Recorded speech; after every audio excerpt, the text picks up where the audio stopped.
1 dari mata kuliah hukum dagang, dan kami akan mempresentasikan hasil observasi kami mengenai unit dagang atau perusahaan persawahan yang narasumbernya berasal dari SD Rajanya Ayam. Sebelum memasuki fase pembahasan, izinkan kami memperkenalkan masing-masing. Perkenalkan, nama saya Anissa Srabsari, absen 1. Perkenalkan, nama saya Telita Adela, absen 2.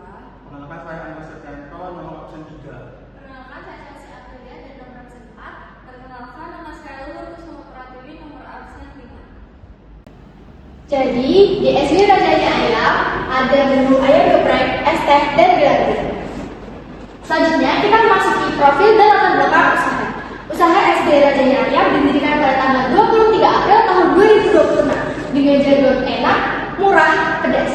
Usaha ini bergerak di bidang food and beverage atau F&B dan didirikan oleh seorang mantan dosen ilmu komunikasi.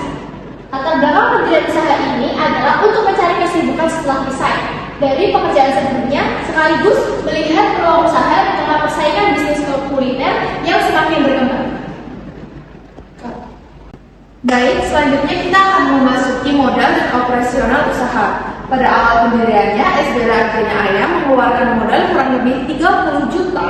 Modal tersebut digunakan untuk menyewa kios, membeli etalase, meja, serta perlengkapan usaha lainnya.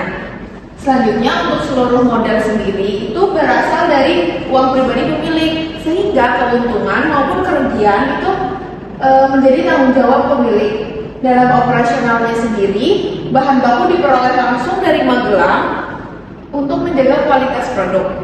Oke, selanjutnya ada strategi marketing untuk SD Rajanya Ayam. Dalam memasarkan produknya, SD Rajanya Ayam itu memanfaatkan media sosial sebagai sarana promosi mereka. Strategi pemasarannya bisa dilakukan dengan manifest di aplikasi media sosial seperti X maupun Instagram, lalu melakukan endorsement, serta penawaran kepada teman dan relasi yang lain. Dengan slogan enak, murah, dan pedas, usaha ini berusaha menarik perhatian konsumen, khususnya bagi kalangan anak muda dan pecinta makanan pedas. Teman-teman, kita lanjut ke fase kendala serta permasalahan. Jadi selama menjalankan usaha, SP Rajanya Ayam itu menghadapi berbagai permasalahan ataupun kendala-kendala, seperti dari segi faktor cuaca, lokasi, serta permasalahan yang belum optimal. Jadi yang pertama itu adalah cuaca. Jadi ketika hujan, SP Rajanya Ayam itu mengalami penurunan jumlah pembeli karena kan hujan. Yang kedua itu dari segi lokasi. Nah, pertempatan SP Rajanya Ayam itu terlalu di simpang 7 UNES yang notabene-nya memiliki jalur cepat sehingga kurang strategis untuk penumpang ataupun orang untuk berhenti lalu membeli produknya. Serta yang ketiga itu adalah permasalahan yang optimal, walaupun sudah mengalami dari tahap endorsement, dari tahap X ataupun Instagram, tapi publikasi itu belum terlalu merata ke seluruh mahasiswa ataupun masyarakat yang ada di Gunung Mati. Serta yang terakhir adalah permasalahan ataupun kendala hukum yang dihadapi oleh usaha-usaha di sekitar kampus itu liburan semesteran. Ya, ketika mahasiswa pada pulang ke rumahnya masing-masing, otomatis lokasi kampus menjadi kosong dan jumlah pembeli juga berkurang pada setiap usaha-usaha yang dihadapi oleh UMKM yang ada di sekitar kampus. Oke, selanjutnya statistik dan pencatatan penjualan. Penjualan SD Rajanya Ayam mengalami kenaikan dan penurunan yang cukup drastis. Pada saat grand opening, pendapatan mencapai 1.700.000 pada hari pertama. Namun, pada hari kedua menurun menjadi 1 juta. Penurunan. Pemilik juga melakukan pencatatan hasil penjualan setiap hari untuk memantau perkembangan usaha. Kita masuk ke evaluasi dan kesimpulan dari pemilik usaha. Sebagai bentuk evaluasi, pemilik SD Rajanya Ayam meminta honest review dan saran dari teman-teman yang memiliki pengalaman di bidang bisnis.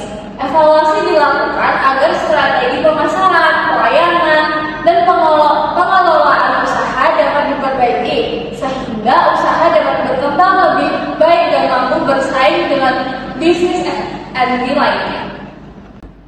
Di sini kami menyimpulkan bahwasanya SD Rajanya Ayam itu adalah salah satu unit dagang ataupun perusahaan persawahan yang sifatnya badan usaha tidak berbadan hukum.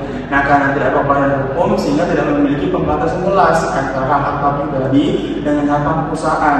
Nah, hal ini juga mengindikasikan bahwasanya pemilik memiliki kewenangan ataupun pengelolaan yang tidak terbatas sehingga keleluasan. Jadi sewaktu-waktu tidak ada jaminan harta pribadi dari si profit itu tidak terkuras ketika perusahaan mengalami pilot ataupun bangkrut.